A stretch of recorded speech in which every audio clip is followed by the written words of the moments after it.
Trying to sell your home by yourself? Well, in today's video, I am giving you 5 facts that every for sale by owner needs to know if you plan on selling your home yourself.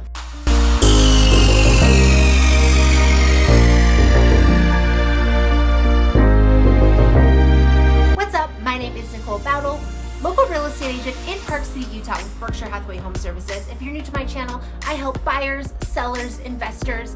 I provide real estate tips as well as providing local insights on what it's like to live, work, and play in Park City, Utah and the surrounding areas known as the Wasatch Back. Did you know that approximately 70% of for sale by owners eventually end up going to a real estate agent or broker? And national statistics suggest that every for sale by owner accepts at least 10% less than what they would have gotten if they used an agent. In general, the only reason why buyers would shop for a for sale by owner is because they know that for sale, that owner is not using a real estate agent, therefore skipping the commission and saving the cost. So serious buyers are out trolling you, and they're actually going to discount the asking price probably by as much as the commission that you would be paying. So if you still think for sale by owner is right for you, then make sure you stick around because we're jumping right into it. So the first thing you need to know if you are selling your home by yourself is you need to set the price. In today's competitive real estate market, buyers have access to a plethora of real estate information and homes and houses and information about the area in general. So you only have one chance to make a good first impression. In determining the correct asking price for your home, you need to look at what is sold and what homes are being listed for. And whatever that percentage is going to give you a realistic sales price. But here's the kicker. You, as a for sale by owner, don't have access to sold data. Zillow doesn't have access to sold data. Nothing that is syndicated on the web is going to be reporting sold data because Utah is a non-disclosure state, which means that the only way you're going to accurately get a number for the home that's sold next door is if you ask a real estate professional. And so what you're seeing on Zillow was the listing price, not the actual sold price. And if you're really serious about selling your home, you may want to offer a buyer incentive because after all, the buyer that you're after probably is not using a broker either. The second thing you need to do is you need to create a marketing plan. You need to get eyes on your property. That means running an ad in the newspaper, running online ads. You are not sticking it on the MLS, you don't have access to that, but you could put it on Zillow, you could put it on websites like that, post it on social media, put it on Facebook, put it, if you have a local group in your Facebook market, maybe put it on Facebook Market, tell all your friends and try to get the word of mouth out. And you really want to make sure that you're advertising to qualified buyers. Number 3 is you need to prepare your home for the market. So I have a free guide, and if you'd like my free staging guide, just click down below and you can download it. There are many factors that come into play when you are getting your home ready for the market. You want to make as many repairs as possible.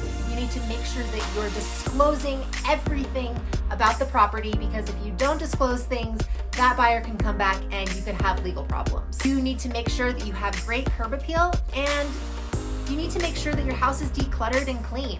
You also want to put your emotional side in check. You are not a homeowner anymore. You are now a seller and you need to become a business person and kind of set your emotions aside. Also, something else to think about in a real estate transaction is what's actually included in the sale of your house. Because if there are things that you don't want to include in that sale, guess what? There is probably a buyer who is going to see it and love that chandelier. And if that chandelier is not for sale, then you need to get rid of it and replace it for something else because it's just better for a buyer not to even see it, or to have a list of what you don't want to include in the sale right off the bat so that their expectations can be met and say, hey, this is what is not included in my sale. I am not including my Tesla charger and it is not for sale with the property. Otherwise, you need to get rid of your Tesla charger because Whatever is attached to the property stays with the property, and the buyer is probably going to want it. And personally, you're gonna have to do some open houses and you're gonna have to do some showings. And what makes that difficult is that you have to be the one doing the showings. And usually a real estate agent plays the middleman and plays the negotiator and is the problem solver in a contract and handles all the paperwork.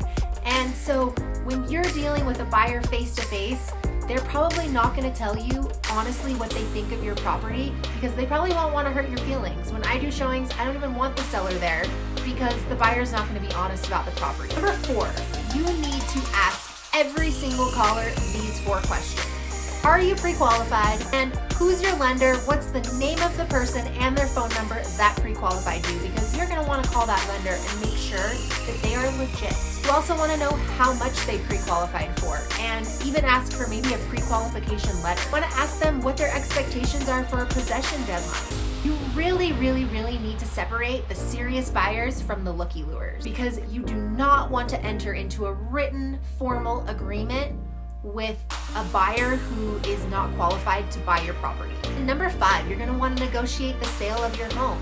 And even in a seller's market, 90% of the homes that are listed sell for below asking price when you sell it by yourself.